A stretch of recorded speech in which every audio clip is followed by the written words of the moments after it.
ਆਈਆਰਜੀਸੀ ਨੇ ਚੇਤਾਵਨੀ ਦਿੱਤੀ ਆ ਯੂਐਸ ਤੇ ਵਾਈਸ ਇਜ਼ਰਾਈਲ ਦੇ ਜਿਹੜੇ employees ਨੂੰ, ਕਹਿੰਦੇ ਵੀ ਜਿਹੜੇ ਇੰਡਸਟਰੀਅਲ ਕੰਪਨੀਜ਼ ਉੱਥੇ ਤੁਸੀਂ ਇਰਦ ਗਿਰਦ ਕੰਮ ਕਰਦੇ ਆ, ਛੱਡ ਕੇ ਜਿਹੜੇ ਉਹ ਭੱਜ ਜਾਓ। ਅਮਰੀਕਾ ਦੇ ਦੁਆਰਾ ਇੱਕ ਹੈਵੀ ਵਾਟਰ ਪਲਾਂਟ ਤੇ yellow cake production. Yellow cake ਇੱਕ ਕੰਸਨਟ੍ਰੇਟਿਡ ਪਾਊਡਰ ਹੁੰਦਾ ਆ ਯੂਰੇਨੀਅਮ ਦਾ, ਜਿਸ ਨੂੰ ਕੀ ਹੋਰ ਕੈਮੀਕਲ ਕੰਪਾਊਂਡਸ ਦੇ ਵਿੱਚ ਵਰਤਿਆ ਜਾਂਦਾ ਆ, ਜਿਸ ਨੂੰ ਐਨਰਿਚ ਕੀਤਾ ਜਿਹੜਾ ਉਹ ਜਾ ਸਕਦਾ ਆ ਜਾਂ ਫਿਊਲ ਬਣਾਉਣ ਦੇ ਲਈ, ਨਿਊਕਲੀਅਰ ਪਲਾਂਟ ਦੇ ਫਿਊਲ ਬਣਾਉਣ ਦੇ ਲਈ ਵਰਤਿਆ ਜਿਹੜਾ ਹੋ ਜਾਂਦਾ ਆ। ਸੋ ਯੈਲੋ ਕੇਕ ਪ੍ਰੋਡਕਸ਼ਨ ਦੇ ਉੱਤੇ ਅਮਰੀਕਾ ਤੇ ਇਜ਼ਰਾਈਲ ਨੇ ਜਿਹੜਾ ਉਹ ਹਮਲਾ ਕੀਤਾ ਆ। ਆਈਏਈਏ ਕਹਿ ਰਿਹਾ ਇਰਾਨ ਦਾ ਜਿਹੜਾ ਸੌਰੀ ਇਰਾਨ ਦਾ ਨਾਟ ਆਈਏਈਏ, ਇਰਾਨ ਦਾ ਐਟੋਮਿਕ ਐਨਰਜੀ ਆਰਗੇਨਾਈਜੇਸ਼ਨ ਨੇ ਜੀ ਕਿਹਾ ਵੀ ਇਸ ਹਮਲੇ ਦੇ ਕਰਕੇ ਕੋਈ ਲੀਕੇਜ ਨਹੀਂ ਹੋਈ ਹੈਗੀ।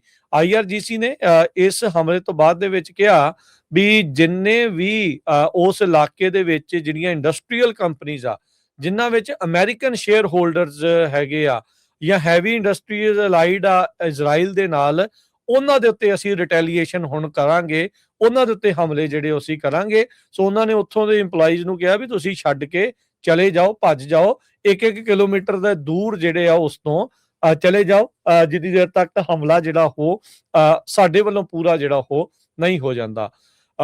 ਈਰਾਨ ਨੇ ਕੱਲਾ ਸਟੇਟ ਆਫ ਹਾਰਮੁਜ਼ ਹੀ, ਹਰਜੋਤ ਸਿੰਘ ਜੀ, ਨਹੀਂ ਰੋਕ ਕੇ ਰੱਖਿਆ। ਗਲਫ ਮੁਲਕਾਂ ਦੀ ਲਾਈਫਲਾਈਨ ਜੇ ਉੱਥੇ ਵਾਟਰ ਡੀਸੈਲੀਨੇਸ਼ਨ ਪਲਾਂਟਸ ਦੇ ਉੱਤੇ ਇਹਨਾਂ ਨੇ ਹਮਲਾ ਕਰ ਦਿੱਤਾ। ਆਲਰੇਡੀ ਐਮਾਜ਼ੋਨ, ਗੂਗਲ ਤੇ ਹੋਰ ਅਮਰੀਕਨ ਕੰਪਨੀਆਂ ਦੇ EMPLOYEES ਨੂੰ, ਜੋ ਕਿ ਉੱਥੇ ਚਾਹੇ ਦੁਬਈ ਚ ਆ, ਚਾਹੇ ਸਾਊਦੀ ਅਰੇਬੀਆ ਚ ਆ, ਚਾਹੇ ਅਬੂ ਧਾਬੀ ਚ ਆ, ਜਾਂ ਹੋਰ ਇਲਾਕਿਆਂ ਦੇ ਵਿੱਚ ਉਹਨਾਂ ਦੀਆਂ ਕੰਪਨੀਆਂ ਆ, ਉਹਨਾਂ ਨੂੰ ਕਿਹਾ ਵੀ ਬੰਦ ਕਰ ਦਿਓ, ਨਹੀਂ ਤਾਂ ਅਸੀਂ ਤੁਹਾਡੇ ਉੱਤੇ ਜਿਹੜਾ ਉਹ ਹਮਲਾ ਕਰਾਂਗੇ। ਸੋ ਅਮਰੀਕਾ ਦੇ ਦੁਆਰਾ ਉਹਨਾਂ ਦੇ ਇੱਕ ਹੈਵੀ ਵਾਟਰ ਪਲਾਂਟ ਤੇ ਯੈਲੋ ਕੇਕ ਪ੍ਰੋਡਕਸ਼ਨ ਪਲਾਂਟ ਦੇ ਉੱਤੇ ਹਮਲੇ ਤੋਂ ਬਾਅਦ ਚ ਹੁਣ ਆਈਆਰਜੀਸੀ ਜਿਹੜਾ ਇਸਲਾਮਿਕ ਰੈਵੋਲੂਸ਼ਨਰੀ ਗਾਰਡ ਕਾਰਪਸ ਆ, ਉਹ ਹੁਣ ਉਹਨਾਂ ਨੇ ਇਸ ਤਰੀਕੇ ਦੀ ਜਿਹੜੀ ਚੇਤਾਵਨੀ ਆ, ਧਮਕੀ ਆ, ਇਸ ਦੇ ਵਿੱਚ ਦੇ ਦਿੱਤੀ ਹੈਗੀ ਆ। ਸੋ ਹਰਜੋਤ ਸਿੰਘ ਜੀ, ਇੱਕ ਪਾਸੇ ਤਾਂ ਟਰੰਪ ਹੁਣ ਇਹ ਦਾਵਾ ਕਰ ਰਿਹਾ ਵੀ ਗੱਲਬਾਤ ਸਾਡੀ ਪੂਰੀ ਜਿਹੜੀ ਚੱਲ ਰਹੀ ਆ, ਉਧਰ ਇਜ਼ਰਾਈਲ ਵਾਲੇ ਇਹ ਕਹਿ ਰਹੇ ਆ ਵੀ ਅਸੀਂ ਕੋਈ ਬੰਬਾਰਡਮੈਂਟ ਦੇ ਵਿੱਚ ਢਿੱਲ ਨਹੀਂ ਕਰਨੀ। ਨਾਲੇ ਉਹਨਾਂ ਦੇ ਇੰਡਸਟਰੀਅਲ ਹੁਣ ਥਾਵਾਂ ਦੇ ਉੱਤੇ ਹਮਲਾ ਸ਼ੁਰੂ ਕਰ ਦਿੱਤਾ, ਤੇ ਜੇ ਹੁਣ ਉਹਨਾਂ ਨੇ ਜਵਾਬੀ ਕਾਰਵਾਈ ਕੀਤੀ ਤਾਂ ਫਿਰ ਕੰਮ ਅੱਗੇ ਤੋਂ ਅੱਗੇ ਜਿਹੜਾ ਉਹ ਵੱਧਦਾ ਹੀ ਜਿਹੜਾ ਹੋ ਜਾਣਾ ਹੈਗਾ ਆ। ਸੋ ਸਥਿਤੀ ਹਾਲ ਦੀ ਘੜੀ ਕਾਬੂ 'ਚ ਆਉਂਦੀ ਨਜ਼ਰ ਨਹੀਂ ਆ ਰਹੀ ਹੈਗੀ, ਤੇ ਇਹ ਕੱਲ ਅੱਗੇ ਤੋਂ ਅੱਗੇ ਜਿਹੜੀ ਉਹ ਵਧੂਗੀ। ਉਧਰ ਜਰਮਨ ਫੋਰਨ ਮਿਨਿਸਟਰ ਜੋਆਨ ਵੈਡਪੋਲ, ਉਹਨਾਂ ਨੇ ਕਿਹਾ ਆ ਵੀ ਯੂਐਸ ਨੂੰ ਸੀਰੀਅਸ ਨੈਗੋਸੀਏਸ਼ਨ, ਗੰਭੀਰ ਗੱਲਬਾਤ ਦੇ ਵਿੱਚ ਐਂਟਰ ਹੋਣਾ ਚਾਹੀਦਾ ਆ ਇਰਾਨ ਦੇ ਨਾਲ, ਤਾਂ ਜੋ ਇਸ ਮਸਲੇ ਨੂੰ ਸੁਲਝਾਇਆ ਜਿਹੜਾ ਉਹ ਜਾ ਸਕੇ। ਤੇ ਜਰਮਨ ਦੇ ਜਿਹੜੇ ਫੋਰਨ ਮਿਨਿਸਟਰ ਨੇ ਇਹ ਵੀ ਕਿਹਾ ਵੀ, ਕਹਿੰਦੇ ਵੀ ਸਾਡਾ ਕੋਈ ਡਿਸਐਗਰੀਮੈਂਟ ਨਹੀਂ ਹੈਗਾ ਯੂਐਸ ਦੇ ਨਾਲ ਇਰਾਨ ਦੇ ਮੁੱਦੇ ਨੂੰ ਜਿਹੜਾ ਉਹ ਲੈ ਕੇ। ਕਹਿੰਦੇ ਵੀ ਕੱਲੇ ਅਸੀਂ ਨਹੀਂ, ਯੂਰਪ ਤੇ ਹੋਰ ਵੀ ਦੁਨੀਆ ਦੇ ਵਿੱਚ ਇਕਨੋਮਿਕ ਰਿਪਰਕਸ਼ਨਸ ਇਸ ਦੀਆਂ ਜਿਹੜੀਆਂ ਉਹ ਝੱਲਣੀਆਂ ਪੈ ਰਹੀਆਂ ਆ, ਫੀਲ ਜਿਹੜੀ ਉਹ ਅਸੀਂ ਕਰ ਰਹੇ ਆ। ਕਹਿੰਦੇ ਵੀ ਅਸੀਂ ਡਿਸਕਸ ਕੀਤੇ ਨੇ ਇਸ਼ੂਜ਼ ਬਹੁਤ ਥੋਰੋਲੀ, ਡੂੰਘਾਈ ਦੇ ਵਿੱਚ ਜਾ ਕੇ, ਤੇ ਕਹਿੰਦੇ ਵੀ ਸਾਡਾ ਕੋਈ ਵੀ ਐਬਸੋਲੂਟਲੀ ਨੋ ਡਿਸਐਗਰੀਮੈਂਟ, ਕਿਸੇ ਵੀ ਗੱਲ ਦੇ ਉੱਤੇ ਕੋਈ ਮਤਭੇਦ ਨਹੀਂ ਹੈਗਾ। ਪਰ ਉਹਨਾਂ ਨੇ ਕਿਹਾ ਵੀ ਗੰਭੀਰ ਗੱਲਬਾਤ ਦੇ ਵਿੱਚ ਅਮਰੀਕਾ ਨੂੰ ਇਰਾਨ ਦੇ ਨਾਲ ਦਾਖਲ ਹੋਣਾ ਚਾਹੀਦਾ ਆ, ਇਹ ਗੱਲਬਾਤ, ਇਹ ਜਿਹੜੀ ਜੰਗ ਆ ਉਸ ਨੂੰ ਸੁਲਝਾਉਣ ਦੇ ਲਈ। ਸਿਵਲਾਈਜੇਸ਼ਨ ਕਲੈਸ਼ ਕਹਿ ਲਓ, ਰਿਲੀਜਨ ਕਲੈਸ਼ ਕਹਿ ਲਓ, ਇਹ ਸਾਰੀਆਂ ਚੀਜ਼ਾਂ ਹੀ ਇਸ ਲੜਾਈ ਦੇ ਵਿੱਚ ਆਪਾਂ ਨੂੰ ਦੇਖਣ ਨੂੰ, ਹਰਜੋਤ ਸਿੰਘ ਜੀ, ਇਸ ਮੌਕੇ ਜਿਹੜੀਆਂ ਉਹ ਮਿਲ ਰਹੀਆਂ ਆ, ਦੇਖ ਰਹੀਆਂ ਆ। ਤੇ ਆਉਂਦੇ ਸਮੇਂ ਦੇ ਵਿੱਚ ਜਿਹੜੇ ਕੋਈ ਸਾਬਕਾ CIA ਵਾਲੇ ਆ ਜਾਂ ਇੰਟੈਲੀਜੈਂਸ ਵਾਲੇ ਆ, ਉਹ ਕੋਈ ਸੋਹਣਾ ਦ੍ਰਿਸ਼ ਇਸ ਦੇ ਵਿੱਚ ਪੇਸ਼ ਨਹੀਂ ਕਰ ਰਹੇ ਵੀ ਸਥਿਤੀ ਕਿਹੜੇ ਵਾਲੇ ਪਾਸੇ ਨੂੰ ਵੱਧ ਰਹੀ ਆ। ਸੋ ਜਿੱਦਾਂ ਉਮਰ ਤੁਹਾਨੂੰ ਦੱਸਿਆ ਵੀ 35 ਤੋਂ ਵਧਾ ਕੇ ਇਹਨਾਂ ਨੇ 42 ਸਾਲ ਕਰ ਦਿੱਤੀ ਆ, ਇਹ ਇਸ਼ਾਰੇ ਹੀ ਹੁੰਦੇ ਆ, ਜਿਹਨੂੰ ਸਮਝਣ ਦੀ ਜਿਹੜੀ ਜ਼ਰੂਰਤ ਹੁੰਦੀ ਆ ਵੀ ਉਮਰ ਕਿਉਂ ਵਧਾਈ ਗਈ ਆ। 35 ਤੋਂ 42 ਸਾਲ ਐਨਲਿਸਟਮੈਂਟ ਏਜ ਕਿਉਂ ਜਿਹੜੀ ਉਹ ਕੀਤੀ ਜਿਹੜੀ ਉਹ ਗਈ ਆ।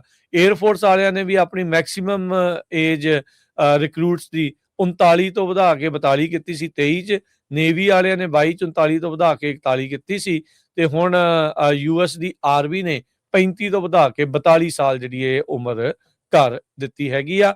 20 ਅਪ੍ਰੈਲ ਤੋਂ ਇਹ ਜਿਹੜੀਆਂ ਨਵੀਆਂ ਰਿਕੁਆਇਰਮੈਂਟਸ ਆ ਉਹ ਲਾਗੂ ਹੋਣ ਜਾ ਰਹੀਆਂ। ਸਾਊਦੀ ਅਰੇਬੀਆ ਨੇ ਇਹ ਕਿਹਾ ਆ ਵੀ 6 ਮਿਜ਼ਾਈਲਸ ਤੇ 6 ਡਰੋਨ ਉਹਨਾਂ ਦੀ ਜਿਹੜਾ ਮੁਲਕ ਆ, ਕਿੰਗਡਮ ਆ, ਉੱਥੇ ਇਰਾਨ ਵੱਲੋਂ ਛੱਡੇ ਗਏ ਹੈਗੇ ਆ।